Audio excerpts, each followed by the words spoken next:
Hello everyone, welcome to GS with concept class. आज का जो हमारा डिस्कशन का जो इशू है वो संघवाद और भारत है।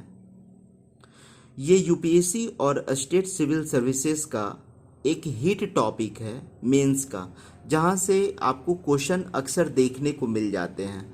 आप यूपीएससी का क्वेश्चन बैंक को देखेंगे या आप यूपी पीसीएस के क्वेश्चन बैंक को देखेंगे या बीपीएससी के क्वेश्चन बैंक को देखेंगे तो आपको फेडरलिज्म से क्वेश्चन बहुत ज़्यादा मिल जाएगा, क्योंकि इसमें क्वेश्चन बनने की जो संभावना होती है इस चैप्टर में काफ़ी ज़्यादा होता है।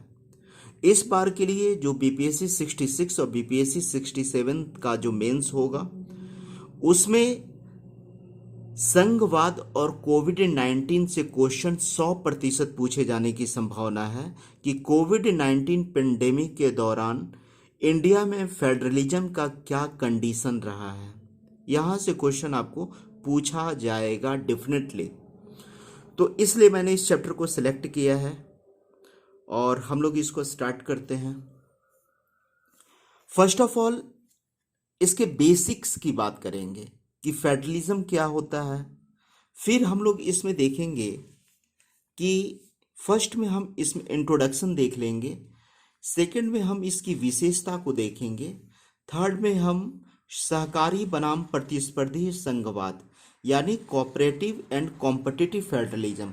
अभी एक मार्केट में जो कॉन्सेप्ट आया है वो है कोऑपरेटिव वर्सेस कॉम्पिटिटिव फेडरलिज्म का कॉन्सेप्ट आया है। ये कॉम्पिटिटिव फेडरलिज्म एक नया कॉन्सेप्ट है, ठीक है। कोऑपरेटिव फेडरलिज्म तो पुरानी कॉन्सेप्ट है। और इसके बाद हम लोग जो है संवैधानिक प्रावधान को देखेंगे, केंद्र और राज्य संबंध में जो संवैधानिक प्रावधान है उसको देखेंगे, जिसमें विधायी संबंध, प्रशासनिक संबंध और वित्तीय संबंध को हम लोग देखेंगे। हालांकि वित्तीय संबंध पर स्पेशल मैंने क्लास लिया है, वो आपको यूट्यूब पर भी दिखाई पड़ जाएगा, लेकिन हम लोग इसमें भी संक्षिप्त रूप से चर्चा करेंगे। फिर इसके बाद देखेंगे कि भारत में संघवाद का महत्व क्या है, इम्पॉर्टेंस क्या है संघवाद का, ये देखेंगे। संघवाद के सामने चुनौती क्या है, चैलेंजिंग क्या है संघवाद के सामने, और नेक्स्ट में हम लोग निष्कर्ष को देखेंगे। हालांकि ये चैप्टर काफ़ी थोड़ा लंबा हो जाएगा, लेकिन ये चैप्टर को पढ़ना बहुत ज़रूरी है जो भी पीसीएस लेवल की तैयारी कर रहे हैं या यूपीएससी की तैयारी कर रहे हैं। अगर मैं समझाने में आप लोगों को सक्षम अगर हो पाऊँगा तो आप लोग ज़रूर कमेंट बॉक्स में करेंगे कि आप लोगों को ये टॉपिक समझ में आया, ठीक है। बस पैसन है, एक पढ़ाने का पैसन है, और यही पैसन के कारण जो है कम संसाधन में भी इंसान पढ़ाने की कोशिश कर रहा है। तो आप लोग अपना सपोर्ट बनाए रखिएगा। मैं आप लोगों को समझाता हूँ फेडरलिज्म क्या है। फेडरलिज्म जो है, पहले कॉन्सेप्ट को समझिए। फेडरलिज्म जो है एक प्रकार का कॉन्सेप्ट है। ये कॉन्सेप्ट क्या है कि इसमें सेंट्रल गवर्नमेंट और स्टेट गवर्नमेंट यानी केंद्र सरकार और राज्य सरकार के बीच शक्तियों का विभाजन किया जाता है। इसका पर्पस ये होता है कि कहीं भी शक्ति का केंद्रीकरण ना हो पाए, चाहे वो सेंट्रल गवर्नमेंट कभी पावरफुल ना हो सके स्टेट गवर्नमेंट के प्रति, ठीक है। इसलिए जो है कोऑपरेटिव फेडरलिज्म अपनाया जाता है, ताकि केंद्र सरकार, राज्य सरकार और जो स्थानीय सरकार होती है, जो पंचायत लेवल, नगर पालिका, नगर पंचायत की जो सरकार होती है, ये तीनों के बीच बॉन्डिंग ऐसा रहे कि विकास कार्यों में तीनों का आपस में सहयोग और समन्वय बना हुआ रहे। इसी को हम लोग कहते हैं फेडरलिज्म। यानी कहने का मतलब है कि फेडरलिज्म में जो हो गया वो क्या हो गया, ये सेंट्रल गवर्नमेंट इसमें पार्टिसिपेट की, सेंट्रल गवर्नमेंट, ओके। फिर इसमें जो है स्टेट गवर्नमेंट, और फिर इसमें जो लोकल जो बॉडीज़ है, लोकल गवर्निंग बॉडीज जो है वो पार्टिसिपेट करती है, लोकल गवर्निंग बॉडी। यानी यही जो तीन बॉडी है आपस में कोऑपरेट करती है एक दूसरे को। इसी को हम लोग कोऑपरेटिव फेडरलिज्म कहते हैं, ठीक है, या केवल फेडरलिज्म कहते हैं।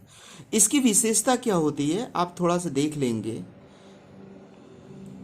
ये लिखित संविधान को, कोऑपरेटिव फेडरलिज्म जो होता है ये लिखित संविधान को इंडिकेट करता है, ये कठोर संविधान को इंडिकेट करता है, शक्तियों का विभाजन इसमें होता है, ठीक है, द्वैत शासन प्रणाली इसमें होती है, संविधान की सर्वोच्चता होती है, संविधान सर्वोपरि होता है और उच्चतम न्यायालय की विशेष स्थिति होती है। यानी कहने का मतलब है कि उच्चतम न्यायालय भी जो है यहाँ पर पावरफुल होता है, सबसे पावरफुल जो है उच्चतम न्यायालय होता है, जो विधि विधानों की समीक्षा करता है कि क्या वो संवैधानिक बना है या नहीं बना है।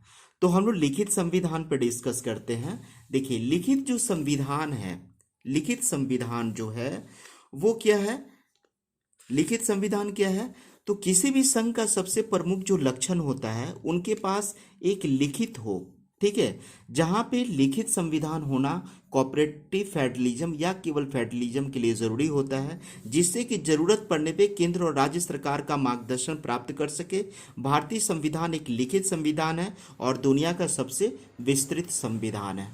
ओके, फिर नेक्स्ट जो टॉपिक है वो है कठोर संविधान, ठीक है। हमारे इंडिया का जो संविधान है वो कठोर भी है, ठीक है। संविधान के महत्वपूर्ण संशोधनों के लिए संसद की स्वीकृति के साथ साथ कम से कम आधे राज्यों के विधानमंडल की अनुमति भी आवश्यक होती है। यानी हमारे देश के संविधान में केवल संशोधन संसद की स्वीकृति से नहीं होता है, कोई कोई ऐसे भी संशोधन होते हैं जिसमें राज्य के विधानमंडलों की भी अनुमति आवश्यक होती है।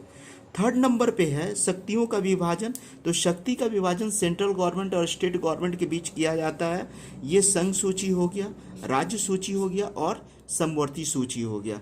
इसमें विषय जो है अभी कितना है, अगर गणना की दृष्टि से देखूं तो संघ सूची में 100 विषय हैं और राज्य सूची में 61 विषय हैं और आपका समवर्ती सूची में 52 विषय हैं।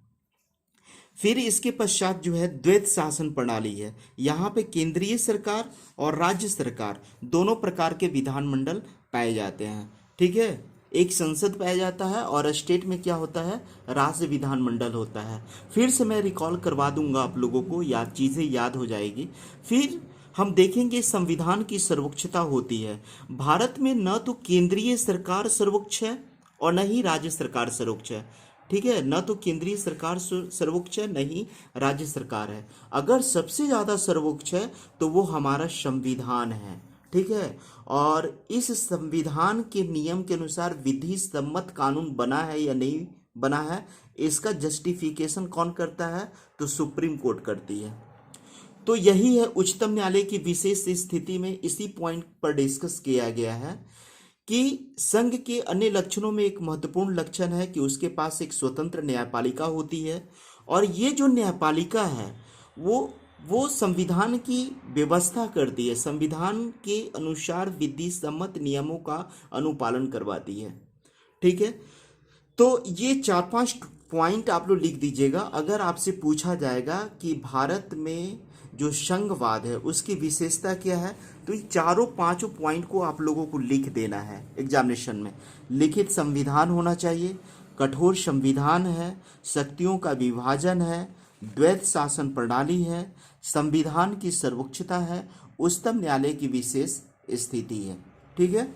ये सारे फीचर्स हुए संघवाद के। उसके पश्चात जो है हम लोग संघवाद के स्वरूप पे डिस्कस करेंगे कि संघवाद का स्वरूप क्या है। संघवाद के स्वरूप में संविधान की आत्मा एकात्मक है। यहाँ हम उन बातों की चर्चा करेंगे जिसके कारण भारत का संविधान एकात्मक सा दिखता है। कभी कभी आप देखेंगे कि सेंट्रल गवर्नमेंट हमारे यहाँ काफ़ी ज़्यादा पावरफुल हो जाती है, तो भारत का संविधान जो है संघात्मक है, लेकिन जो उसकी एक आत्मा है वो एकात्मक है।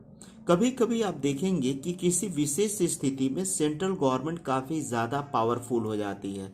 जैसे कि आप देखेंगे कि संसद की विधायी शक्तियाँ बहुत ही व्यापक है। इस कंडीशन में देखिए कि संसद जो भी कानून बनाती है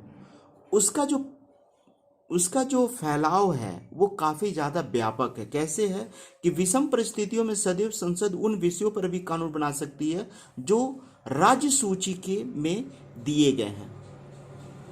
यदि राज्यसभा 2/3 बहुमत से यह प्रस्ताव पास कर दे कि राष्ट्रीय हित के लिए यह आवश्यक है कि संसद राज्य सूची में दिए गए किसी भी विषय पे कानून बनाए, तो उस स्थिति में क्या होता है, संसद जो है कानून बना देती है।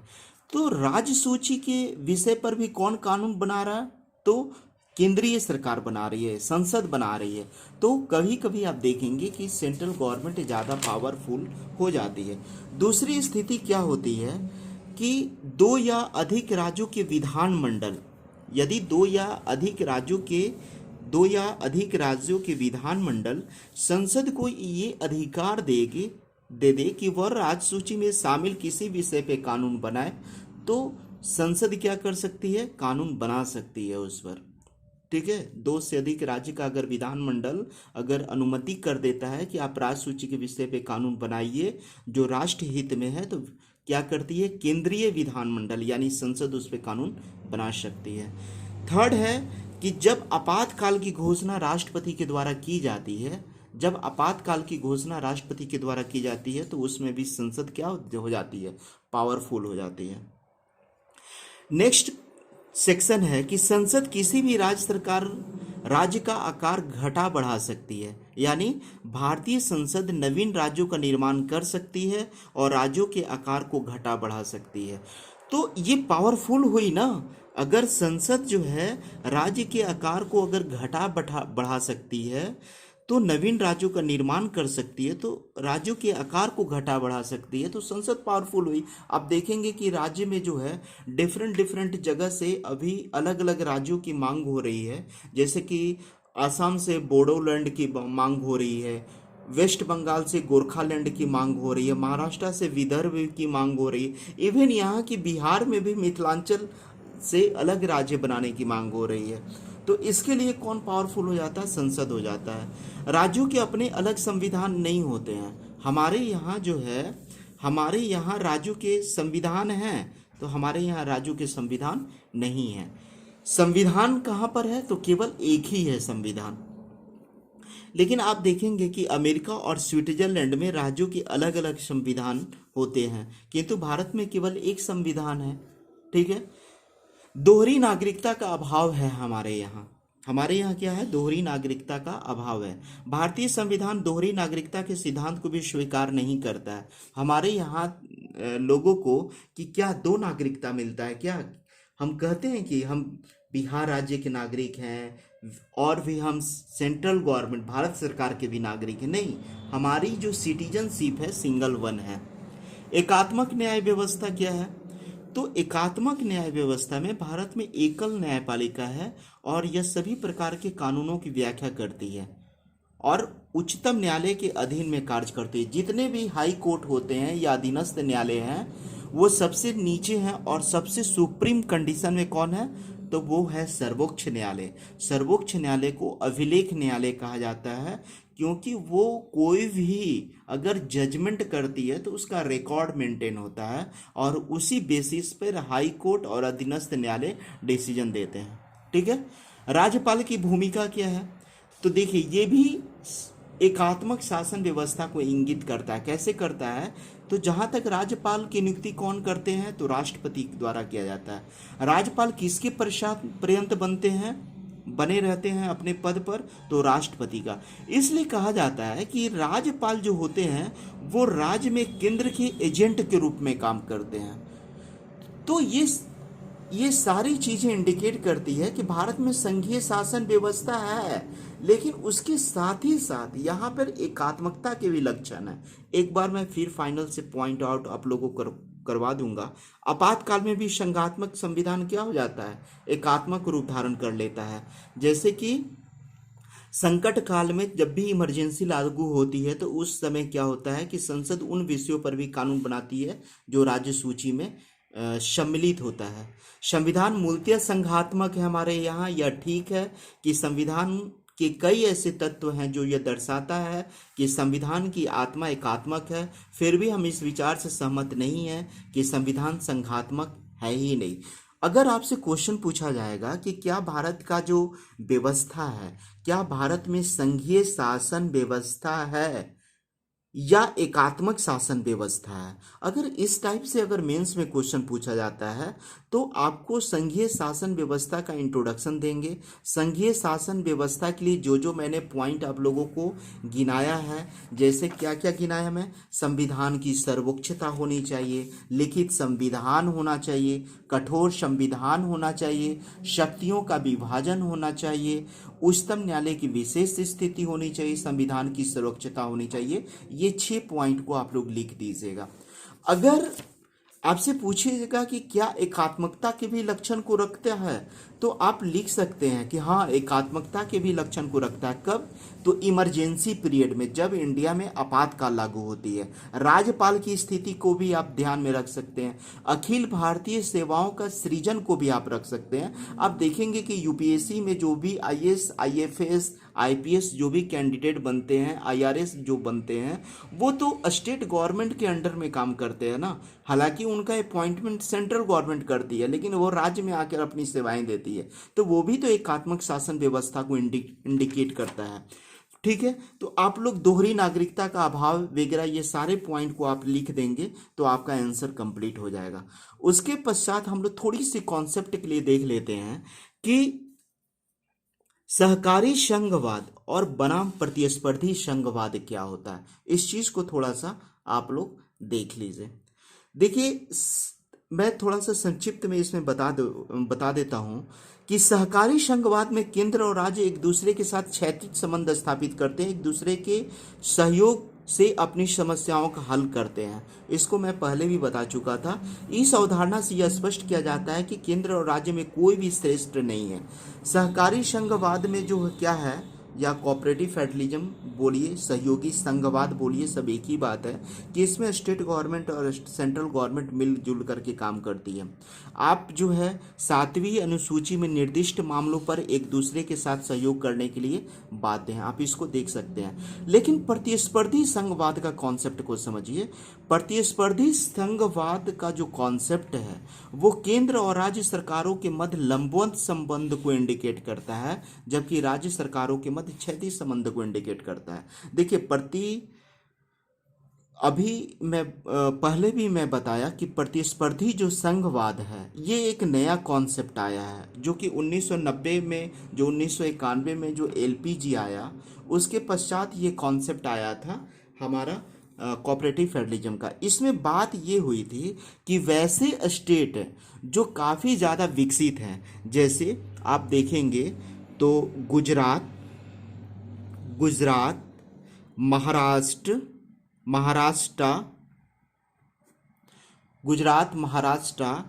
और आप जितने भी साउथ इंडिया स्टेट वगैरह आप देखेंगे तो वहाँ पर जो इन्वेस्टर्स आते हैं, वहाँ पर इन्वेस्टर्स काफ़ी ज़्यादा आते हैं। किसके कंपैरिजन में? तो बिहार है ना, ओडिशा, ठीक है, इत्यादि स्टेट की तुलना में। ठीक है, तो ये स्टेट और स्टेट के बीच एक कंपटीशन हो जाता है। स्टेट और स्टेट के बीच क्या हो जाता है? कंपटीशन हो जाता है। और सेंट्रल गवर्नमेंट भी कहती है कि हम वैसे स्टेट में इन्वेस्टमेंट करेंगे जहां पर इनकम जल्दी से रिटर्न होने की संभावना है। ठीक है, अब हम लोग देखेंगे कि केंद्र और राज्य संबंध का संवैधानिक प्रावधान क्या है। आप जो है कॉम्पिटिटिव फेडरलिज्म को समझ गए कि स्टेट और स्टेट के बीच ही क्या होता है? कंपटीशन होता है, लेकिन वो जो कंपटीशन होता है वो एक स्वस्थ कंपटीशन होता है, हेल्दी कंपटीशन होता है। केंद्र और राज्य के बीच जो संवैधानिक प्रावधान है उस पर हम लोग डिस्कस करेंगे। तो इसमें विधायी संबंध को हम लोग फर्स्ट ऑफ ऑल लेंगे। विधायी संबंध पे डिस्कशन जो है हम पहले भी संक्षिप्त रूप में कर दिए थे। इसमें संघ सूची, राज्य सूची, समवर्ती सूची आते हैं। इसमें राष्ट्रीय हित के क्या होते हैं? 100 विषय आते हैं। और इस 100 विषय में क्या होता है कि संघ सूची ही कानून बना सकता है, संघ सरकार या केंद्रीय सरकार ही कानून बना सकती है, राज्य सरकार का इसमें कोई हक नहीं होते हैं। ठीक है, जैसे रेलवे, रक्षा, पोस्ट, टेलीग्राम, आयकर और कस्टम ड्यूटी इत्यादि। ठीक है, राज्य सूची में क्या हो गया? राज्य सूची में राज्यों के मध्य जो व्यापार हो गया, पुलिस हो गया, मत्स्य हो गया, स्थानीय सरकारें हो गई, थिएटर हो गया, उद्योग हो गया। ये 61 विषय है जिस पर राज्य सूची कानून बनाती है। स्टाम्प ड्यूटी, ड्रग्स, बिजली, समाचार पत्र, श्रम कल्याण 52 विषय हैं।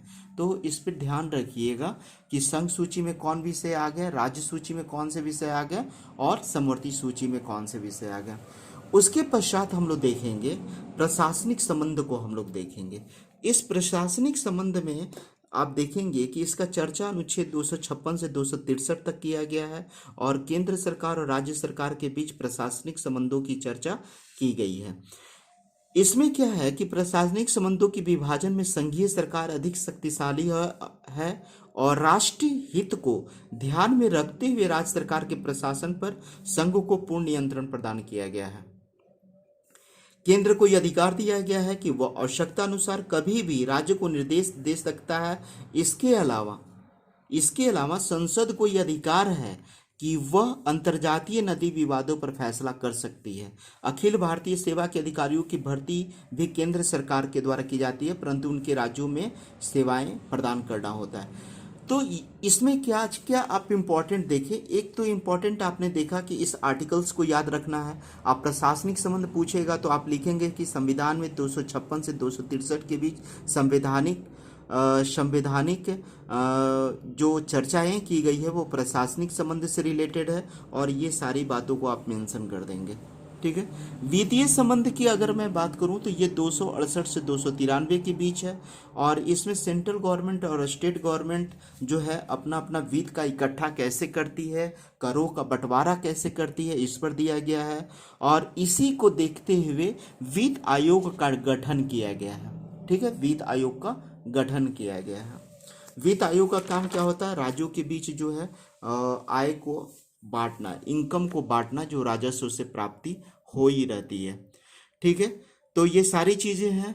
दो, संविधान द्वारा केंद्र सरकार एवं राज्य सरकार को राजस्व का स्वतंत्र स्रोत प्रदान किया गया, अलग अलग स्रोत प्रदान किया गया है कि केंद्र सरकार कहाँ से पैसा ले सकती है, राज्य सरकार कहाँ से पैसा ले सकती है। ठीक है, संविधान के अनुसार संसद के पास संघ सूची में शामिल विषयों पर कर लगाने की शक्ति है, जबकि राज्य विधायिकाओं के पास राज्य सूची में शामिल विषयों पर कर लगाने की शक्ति है और संसद और राज्य विधायिकाओं दोनों को समवर्ती सूची पर वर्णित विषयों पर कर लगाने का अधिकार है। संसद के पास अवशिष्ट विषयों से संबंधित मामलों पर कर लगाने का अधिकार है। आप इतने पॉइंट को देख लेंगे कि किस पर कौन सा टैक्स लगा रहा है। ठीक है, आप इतना लिखेंगे आपको नंबर मिल जाएगा। इसके पश्चात हम देखेंगे कि संघवाद का महत्व क्या है। संघवाद का महत्व क्या है, तो भारतीय प्रशासन में शक्ति केंद्र से स्थानीय निकायों यानी पंचायत तक प्रवाहित होती है। इसी कारण देश में विकेंद्रीकरण आवश्यक है ताकि ये सुनिश्चित किया जा सके कि सभी शक्तियां का अधिग्रहण जो है केंद्र सरकार के अंडर में नहीं हो। यही संघवाद की आवश्यकता को जन्म देती है। हमारे यहाँ जो मैं पहले ही बता चुका कि शक्तियों का बंटवारा जो है केवल केंद्र सरकार के पास नहीं होना चाहिए, राज्य सरकार के पास होना चाहिए, स्थानीय सरकार के पास भी होनी चाहिए। जब पावर होगा तो विकास का जो स्तर है वो निचला स्तर तक पहुँच पाएगा। ठीक है, ग्रामीण क्षेत्रों तक पहुँच पाएगा। अगर ग्रामीण क्षेत्रों तक पहुँचता है तो इससे क्या होगा कि रियल में देश का विकास हो सकता है, राष्ट्र का विकास हो सकता है, क्योंकि हमारे देश का जो आत्मा जो है गांव में बसती है। ठीक है, ये सारी चीज़ों को इसी तरीके से मेंशन किया गया है। फिर आप देखेंगे कि थोड़ी सी संक्षिप्त में हम लोग चर्चा कर लेंगे कि भारत में संघवाद के समक्ष जो है चुनौतियां क्या क्या है। तो क्षेत्रवाद को भारत में संघवाद के समक्ष जो चुनौती क्या है, तो उसमें क्षेत्रवाद आ जाता है। क्षेत्रवाद भी चुनौती है कि अलग अलग राज्यों से अलग अलग राज्य बनाने की मांग की जा रही है। ठीक है, राष्ट्र हित को सर्वोपरि न रख करके अपने लोगों का जो इमोशनल जो अटैचमेंट है अपने क्षेत्र के प्रति हो गया है। ठीक है, तो इससे क्या होता है कि एक क्षेत्र के लोगों का दूसरे क्षेत्र के लोगों के बीच जो है सहयोगात्मक भावना नहीं बन पाती है और जिसके कारण राष्ट्र का विकास जो है बाधित होता है। तो ये संघवाद के समक्ष चुनौती है।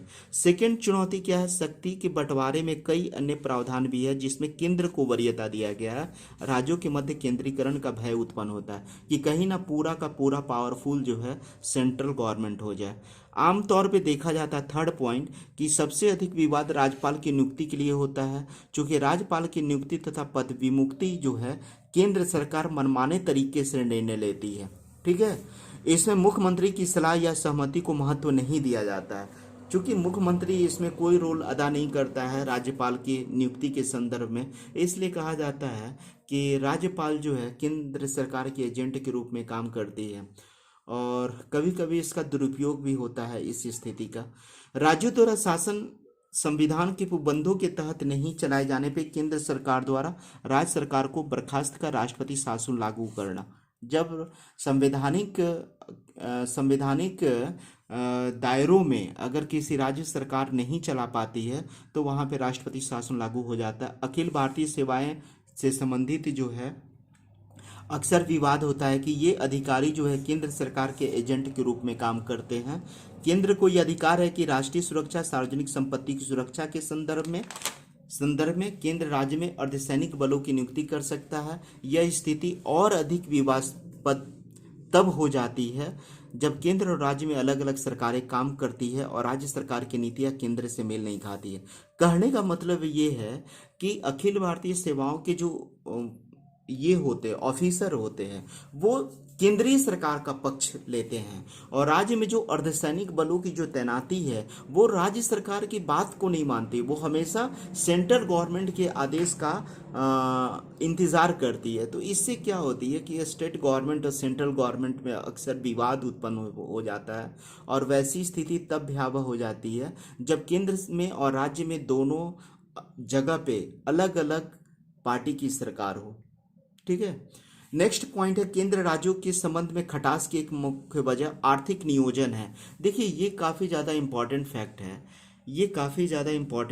ये है कि राज्य को हमेशा जो है ये क्लेम रहता है कि हमारे पास पैसे की कमी है, सेंट्रल गवर्नमेंट हमको दे नहीं रही है सरकार। ठीक है। तो काम ज़्यादा है राज्य सरकार को करना, लेकिन उसके पास वित्तीय संसाधन जो है कम है। इसके कारण वो केंद्र सरकार पे हमेशा डिपेंड रहती है और आरोप लगाती है कि केंद्र सरकार मुझे पैसा नहीं दे रही है। तो ये सारी चीज़ें जो है तनाव का कारण बनता है। हालांकि इस नीति आयोग द्वारा इस तनाव को कम करने का प्रयास किया गया है। संबंधों में तनाव का एक बड़ा कारण राज्यों की केंद्र पर निर्भरता भी है। जैसा कि हमने बताया, जिन राज्यों में विरोधी दलों की सरकार होती है उनके साथ वित्तीय आवंटन में भेदभाव किया जाता है। अगर स्टेट में किसी और पार्टी की सरकार हो और सेंट्रल में किसी और पार्टी की सरकार हो तो वहाँ पर वित्तीय आवंटन में पक्षपात की नीति भी अपनाई जाती है। ठीक है। हालांकि नीति आयोग के द्वारा इस समस्या का समाधान करने का हर संभव प्रयास किया गया है। तो आप देखेंगे कि अभी आप लोगों ने क्या सीखा। थोड़ी सी मैं संक्षिप्त में अगर मैं बात बता दूं तो संघवाद के सामने चुनौती क्या है। फर्स्ट चुनौती है क्षेत्रवाद की चुनौती है। दूसरा है शक्तियों का बंटवारा से संबंधित चुनौती है। ठीक है। थर्ड जो प्रॉब्लम है राज्यपाल से रिलेटेड प्रॉब्लम है। चौथा जो प्रॉब्लम है कि राष्ट्रपति शासन है। पांचवा है अखिल भारतीय सेवाएं हैं और अर्धसैनिक बलों की तैनाती है। फिर उसके बाद जो है आर्थिक नियोजन भी प्रॉब्लम बन करके आया है। फिर नेक्स्ट है संबंधों में तनाव का प्रमुख कारण केंद्र पर राज्यों की निर्भरता है ये, और वित्तीय आवंटन में भेदभाव है ये संघवाद को कमजोर करता है। कंक्लूजन में संक्षिप्त में कंक्लूजन दिया हूँ, इसमें और कंक्लूजन को ऐड किया जा सकता है। ये कंक्लूजन जो है क्वेश्चन के डिमांड के अकॉर्डिंग लिखा जा सकता है, लेकिन मैं कुछ कंक्लूजन लिख दिया हूँ और ये कंक्लूजन लगभग हर एक टाइप के आंसर में काम करेगा। जैसे कि देश में संघवाद के समक्ष जो मौजूद चुनौतियों को जल्द से जल्द पूरा किया है। जो संघवाद के सामने जो चुनौतियां हैं जैसे क्षेत्रवाद की चुनौती, वित्तीय अधिकार राज्य सरकार को न देना, राज्यपाल की नियुक्ति, अखिल भारतीय सेवाओं के ऑफिसरों को ज़्यादा ध्यान जो है केंद्र सरकार के ऊपर जो देता है, वहाँ पे पक्षपात की नीति नहीं होनी चाहिए। ठीक है। कर का बंटवारा भी राज्य सरकार और केंद्र सरकार के बीच इक्वल होना चाहिए। तो ये जो सारी चुनौतियां हैं इसको समक्ष दूर करने की ज़रूरत है। ठीक है। ताकि देश का आर्थिक और सामाजिक विकास में राज्यों की भूमिका को सुनिश्चित कर सके, और जब राज्यों की भूमिका होगा तभी क्या होगा कि संघवाद हमारा मजबूत होगा। और ये हमारा जो चैप्टर है ख़त्म हुआ। मैंने क्या डिस्कस किया, संघवाद क्या है, संघवाद का क्या विशेषता है, भारत में एकात्मकता के क्या लक्षण हैं, भारत में संघवाद का क्या महत्व है, इसके सामने कौन कौन सी चुनौतियां हैं, इन सारे पॉइंट पर डिस्कस किया और ये एक कंप्लीट टॉपिक हुआ। Okay, thanks.